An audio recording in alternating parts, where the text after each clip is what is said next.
Buenas noches y bienvenidos a Las Cosas Como Son. El día de hoy, la primera ministra Mirta Vázquez pronunció su discurso con la política general de su gobierno. Le tomó 1 hora y 43 minutos para 27 páginas que presentó también ante los miembros de la representación nacional. Después de lo cual, es decir, durante la tarde, se procedió a un debate que había sido previsto para durar 3 horas, que desdichadamente tuvo que ser interrumpido ante el anuncio del fallecimiento de un miembro del Congreso de la República, del señor Fernando Herrera, de 55 años de edad, representante de Perú Libre por Tacna. De manera que tenemos que comenzar expresando nuestra condolencia más sincera a los familiares, a los allegados y a los compañeros del señor Fernando Herrera, sobre todo a sus electores en Tacna. El señor Herrera colaboró con la prensa, colaboró con nosotros para dar los puntos de vista de su partido y expresarnos la realidad de su circunscripción electoral, que es Tacna. Vamos a tomar inmediatamente contacto con nuestra compañera Janelice Martínez, quien se halla en las inmediaciones del Congreso de la República junto al congresista Alejandro Cavero. Janelice, buenas noches. ¿Cómo estás, Fernando? Muy buenas noches, directo en directo. Y luego de esta noticia que conmocionó, por supuesto, a todos los presentes, hay un tema que quedó pendiente y es el debate que se estuvo viendo en el Congreso de la República para ver si es que finalmente los parlamentarios le dan o no el voto de confianza al gabinete presidido por Mirta Vázquez. Y en torno a ello, esto se ha pospuesto para el día 4 de noviembre, según una reunión en la que se ha tenido con la Junta de Portavoces. Nos encontramos efectivamente con Alejandro Cavero de Avanza País para poder conversar con él en torno a lo que viene sucediendo. Adelante contigo, Fernando. Sí, buenas noches, congresista Cavero. Usted es miembro de la bancada de Avanza País y ha hecho naturalmente saber su condolencia ante el fallecimiento de un colega. ¿Cómo recibió usted lo que dijo y lo que no dijo la señora Mirta Vázquez? Gracias, Fernando. Sí, efectivamente, primero que nada, mis más sentidas condolencias a la familia del congresista Fernando Herrera y a la bancada de Perú Libre. Con respecto a lo que mencionaste, lo que mencionó la primera ministra esta mañana en el Pleno, profundamente decepcionado, ¿no? Finalmente, yo lo he dicho en varias oportunidades, siento que ha cambiado de rostros el gobierno, quizás ha cambiado de formas, pero las ideas y las políticas estructurales que están allí siguen siendo las mismas. No ha habido una renuncia explícita a la Asamblea Constituyente, creo yo. De nada sirvió que saquen al ministro Maraví. Pero no se le mencionó. Creo que no hubo ninguna mención a ese tema, es decir, no forma parte de la política general que ella propone. Mira, del dicho al hecho hay mucho trecho. Guido Bellido tampoco nos dijo cuando vino aquí al Congreso que iba a proponer nacionalizar el gas de camisea, ¿no? Finalmente, lo que hemos visto en los hechos y lo que dicen aquí en el Congreso no se condice con lo que dicen en la prensa o en la calle. Hace solamente unos días la ministra Betsy Chávez, por ejemplo, sí ha mencionado que es una política estructural y que no van a declinar en su intento de convocar a una asamblea constituyente. Y de hecho, cuando nosotros se lo preguntamos a la primer ministro en el Palacio de Gobierno, ella mencionó que efectivamente quizás no era prioridad, porque es obvio que hoy día hay prioridades mucho más urgentes en el país, pero que ellos no renunciaban a esa bandera, con lo cual te sigue diciendo que van a prolongar el estado de incertidumbre en el que se encuentra el país en este momento debido a la convocatoria de la constituyente. Yo creo que es fundamental para poder establecer un puente, renunciar explícitamente a eso. No basta con decir que solamente no es prioridad, sino que se renuncie explícitamente de parte del gobierno y que se cierre de una vez esa puerta para poder avanzar y ver cómo reactivamos la economía, cómo generamos inversión.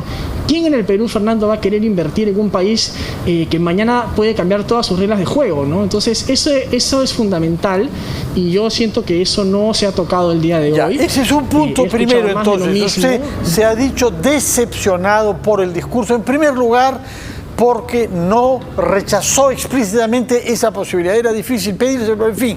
Tiene usted derecho a desear que yo hubiera dicho claramente que no se iba a hacer eso. ¿Qué otros temas le parece que son graves por lo dicho o por lo silenciado?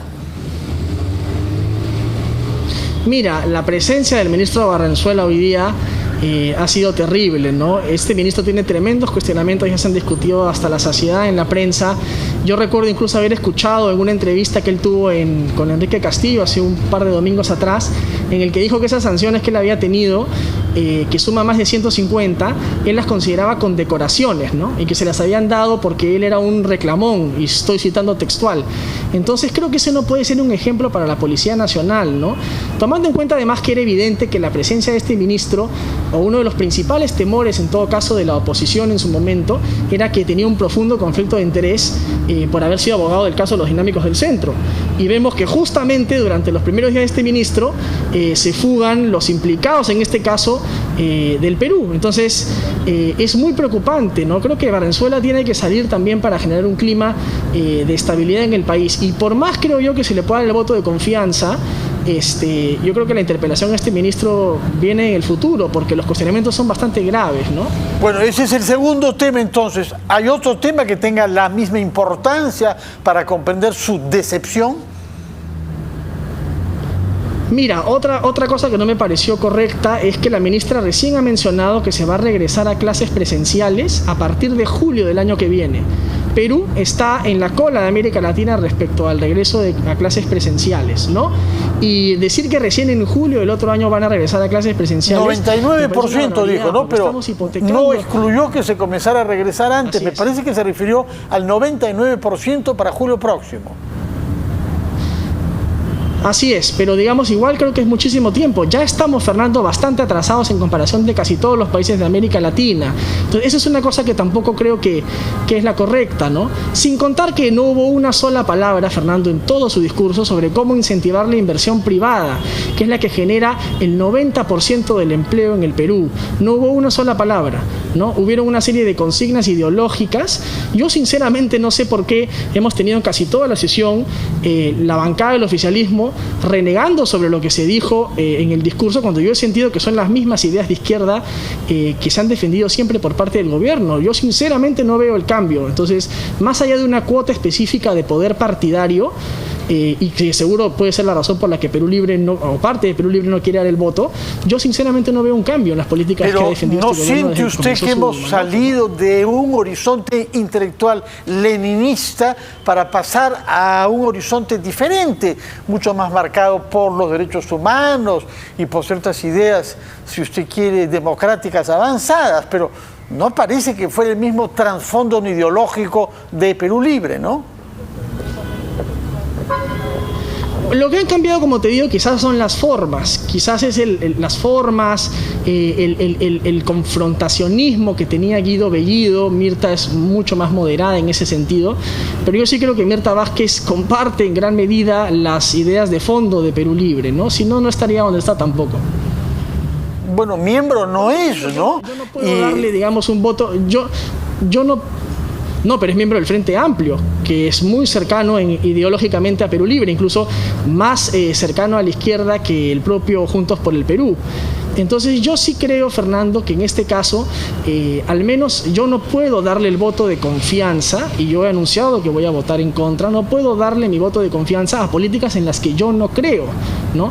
Y sinceramente puede haber una moderación en las formas respecto a Bellido, que era evidentemente una persona muchísimo más confrontacional y cuya permanencia contribuía enormemente a agudizar la pelea en ejecutivo-legislativo, pero yo como parlamentario no puedo darle mi voto de confianza a políticas en las que no creo, ¿no?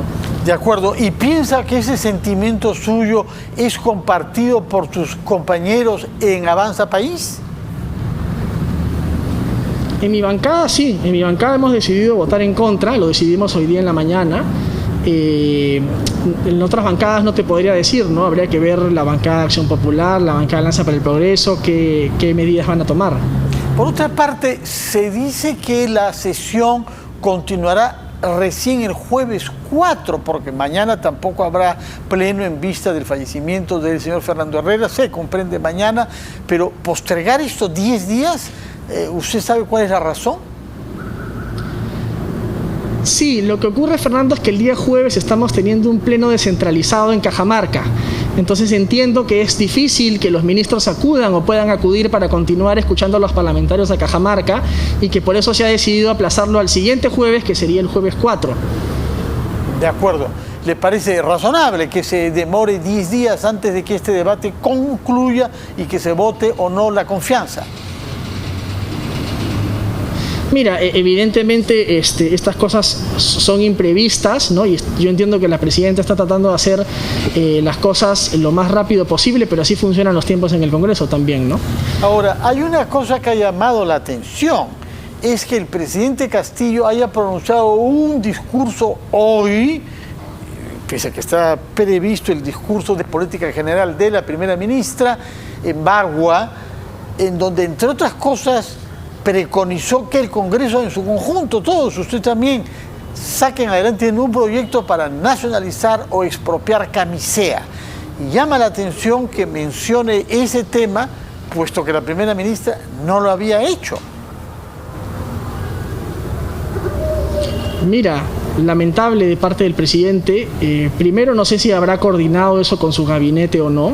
Eso hay que preguntárselo al presidente, a la propia premier.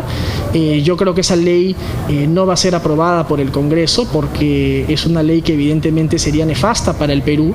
Hoy día el Cusco recibe más de $1 millón por canon al día, ¿no? Y es dinero que finalmente el gobierno regional y los gobiernos locales que lo reciben no han sabido utilizarlo. Entonces es terrible porque el desarrollo económico ha generado enorme bonanza a los gobiernos locales y regionales, y lo que hemos tenido es una serie de gobernadores, de alcaldes que no han cumplido con su deber como gobernantes y que más bien se han robado el dinero, ¿no? O lo han malgastado o lo han devuelto. Y tenemos casos como el que acabamos de ver del gobernador de izquierda, además, Elmer Cáceres Yica, comprobado, digamos, un señor hoy día capturado por corrupción, por sobornar a consejeros para que no lo investigaran y para que no lo fiscalizaran. Entonces es terrible, ¿no? Que no se comprenda la dimensión y la importancia de la inversión para el fomento del desarrollo y que se culpe a la empresa privada por el rol que no ha cumplido el Estado, ¿no? Claro que sí. Señor Cavero, ¿algo de lo dicho por Mirta Vázquez hoy le pareció positivo, digno de rescatar, diferente que estos grandes temas que usted ha criticado? ¿Algo le llamó la atención? ¿Algo le pareció positivo? ¿O todo fue malo o neutro?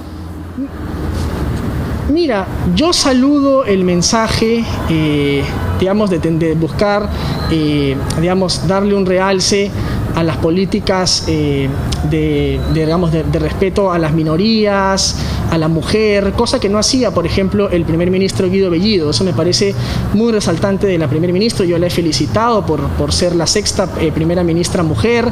Me parece enormemente positivo y me gusta además que haya mencionado bastantes veces eso en su discurso. Me parece positivo, cosa que no hacía el primer ministro Bellido, y que menciona a las minorías LGBT y a las mujeres. Eso me parece positivo y en eso sí creo que hace bien la primer ministra. Yo como liberal, lo he dicho varias veces, siendo un liberal de derecha, yo defiendo tanto las libertades económicas como las libertades políticas y creo que las dos van de la misma mano y eso me parece positivo. Pero no todos creo que defienden ambos tipos de libertades en su partido, ¿no? Hay algunos que más bien solamente defienden libertades económicas. Es cierto, la derecha tiene una derecha más liberal, como puedo estar yo, hay una derecha más conservadora, quizás lo mismo ocurre en la izquierda. A mí me gusta más la izquierda más liberal, evidentemente, que la izquierda más conservadora, ¿no? Bueno, pero no le gusta ninguna izquierda, seamos claros, ¿no? Está generando una duda porque me parecía... bueno, claro, porque me gusta más la izquierda que te defiende por lo menos una de las dos libertades. Evidentemente la izquierda que no te defiende ni la libertad económica ni la libertad política me gusta menos, ¿no? Bueno, muchas gracias por sus tiempos, sus explicaciones. Nos ha permitido entonces comprender que va a ir usted a Cajamarca o participarán vía digital en este pleno descentralizado en Cajamarca y que esa es la razón por la que el debate que se ha inaugurado hoy y que debió ser interrumpido por el fallecimiento de su colega Fernando Herrera será postergado 10 días hasta el jueves 4 del próximo mes. Muchas gracias. Que tenga usted buenas noches, señor Cavero, congresista de Avanza País. Vamos a hacer una pausa y regresamos a las cosas como son, esta vez para conversar con un congresista de un grupo político diferente.